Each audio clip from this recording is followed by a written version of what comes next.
வெளியில வந்து 500 600 இருக்கு. மாசத்துக்கு வாங்குறது 1 கிலோ 2 கிலோ வாங்குறது இப்ப விலை ஏறினதுனால நம்மளோட தேவையும் குறைச்சிக்க வேண்டியதா இருக்கு.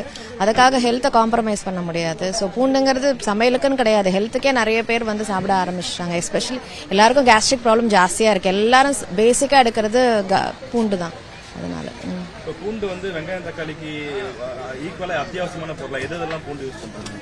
எல்லாத்துக்குமே பூண்டு இல்லாத எந்த ஒரு விஷயமே கிடையாது. அன்டில் லைக் பேசிக்கா நீங்க வந்து மார்னிங் எடுத்துக்கிட்டீங்கன்னா பிரேக்ஃபாஸ்ட் லஞ்ச் டின்னர்ல ஏதாவது ஒரு குழம்புலையோ ஏதாவது ஒரு டிஷ்ல நீங்க பூண்டு இல்லாம சமைக்கவே முடியாது. நீங்க வெஜ்ல குருமா யூஸ் பண்ணுவோம், பூண்டு சட்னி இதெல்லாம் எல்லாமே பூண்டு மெயின் டிஷ்ஷா வச்சு சமைக்கிற பொருளும் இருக்கு, சைட் டிஷ்ஷா பண்றதுக்கும் இருக்கு.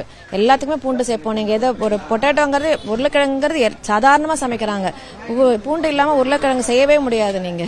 சோ ஒரு வேளை கூட பூண்டு இல்லாம எந்த குழம்புமே நீங்களால வைக்கவே முடியாது. உங்களுக்கு அது இல்லாம வைக்கலாம், அது இருக்கணும்னு கிடையாது. ஆனா வந்து உங்களுக்கு அந்த ஹெல்த் வந்து அது சேர்த்தாதான் பேலன்ஸ் வரும். ருசிங்கிறது ரெண்டாவது, அப்பதான் இது கூட அதை குறைச்சலுங்கிறது அதை போட்டாதான் கரெக்டா இருக்கும். உங்களுக்கு டிமாண்ட் அண்ட் சப்ளைக்கு அதுக்கேத்த மாதிரி கொஞ்சம் வந்து அவங்க வேற ஏதாவது இது பண்ணிட்டு கொஞ்சம் அதே ரேட்ல வச்சிருக்கலாம், ஒரே பேலன்ஸ்டா வச்சிருக்கலாம். ஒரேடியா வந்து 3 மடங்கு அதெல்லாம் வைக்கலாம். ஒரு 50 ரூபாய் சப்ளை கம்மியா இருக்கிறப்ப உங்களுக்கு வந்து அதுக்கேத்த மாதிரி நீங்களும் வந்து ஏதாவது வேற ஏதாவது டாக்ஸ்ல குறைச்சிட்டு கொஞ்சம் பேலன்ஸ்டா வச்சிருக்கலாம். நீங்க பூண்டு விலை வந்து ரொம்ப அதிகமா இருக்கு, கிலோ எவ்வளவு சொல்றாங்க? வெளியில ரேட் எவ்வளவு கஷ்டமா இருக்கு?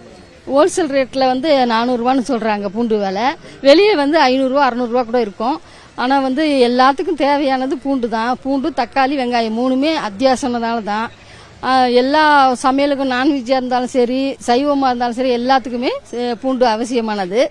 அது அரசாங்கம் பார்த்து கொஞ்சம் விலையை குறைச்சாங்கன்னா ரொம்ப நல்லா இருக்கும். சைவத்துக்கும் பூண்டு சைவம், சாம்பார், கூட்டு அந்த மாதிரி எல்லாத்துக்குமே பூண்டு யூஸ் பண்ணுறோம்.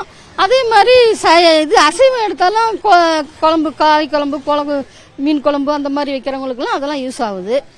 அதனால இந்த ரொம்ப விலையா இருக்குது. பூண்டு வெங்காயம் தக்காளி இப்பதான் தக்காளி விலை குறைஞ்சது, இப்ப இது ஏறி போச்சு. இப்படி ஒண்ணு கூடவும் குறையுமா இருக்குது. அது கொஞ்சம் அரசாங்கம் பார்த்து உதவி பண்ணாங்கன்னா நல்லா இருக்கும் மக்களுக்கு. வெளியில சாதாரண மளிகை கடையில வந்து பூண்டு 1 கிலோ எவ்வளவு விற்கிறாங்க? 400 ரூபா. வெளியில 500 ரூபா 600 ரூபா விற்கிறாங்களாம். அது அதாவது அந்த ரகத்துக்கு ஏத்த மாதிரி விற்கிறாங்க. பெரிய பூண்டு சின்ன பூண்டு அந்த மாதிரி அதுக்கு தகுந்த மாதிரி விற்கிறாங்க.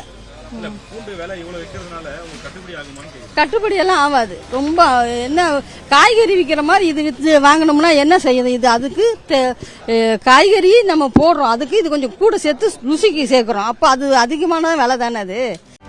செய்திகளை உடனுக்குடனும் துல்லியமாகவும் தெரிந்து கொள்ள சப்ஸ்கிரைப் பண்ணுங்க.